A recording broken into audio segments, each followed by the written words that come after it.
Nandyal news 9కి స్వాగతం. ముందుగా హెడ్లైన్స్.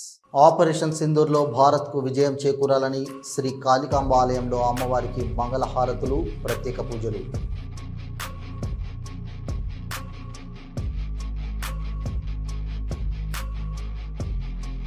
నంద్యాల ఎస్పీజీ గ్రౌండ్లో క్రికెట్ టోర్నమెంట్ ప్రారంభం. క్రీడలు మానసిక ఉల్లాసానికి, శారీరక ఆరోగ్యానికి దోహదపడతాయని టీడీపీ యువ నాయకులు ఎన్ఎండి ఫయాజ్.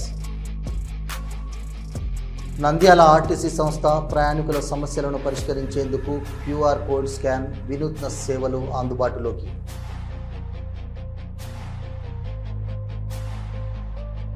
నంద్యాల మీకు మేమున్నాం, రక్షణగా గాంధీనగర్లో మహిళలకు శక్తి యాప్పై అవగాహన కల్పించిన శక్తి టీం బృందాలు.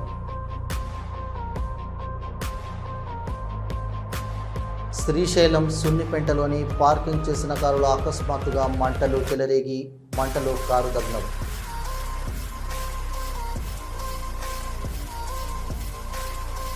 శ్రీరామకృష్ణ డిగ్రీ కళాశాల యందు ఉచిత గ్రూప్ 1, గ్రూప్ 2 కోచింగ్ను ప్రారంభించిన ఆర్డీఓ విశ్వనాథ్. శ్రీరామకృష్ణ విద్యా సంస్థల అధినేత డాక్టర్ రామకృష్ణారెడ్డి. నంద్యాల మున్సిపాలిటీని కాలుష్యభూతం ఆవహిస్తోంది. పట్టణంలో కనిపించని మొక్కలు, తాండవిస్తున్న కాలుష్యం.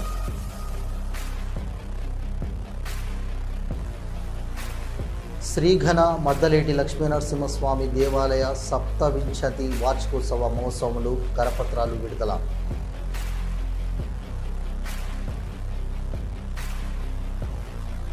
పదవ తరగతిలో ఇంటర్ పరీక్షల్లో ఫలితాలు సాధించిన విద్యార్థులను అభినందించి సత్కరించిన శ్రీ కాళికాంబ చంద్రశేఖర స్వామి ఆలయ కమిటీ సభ్యులు.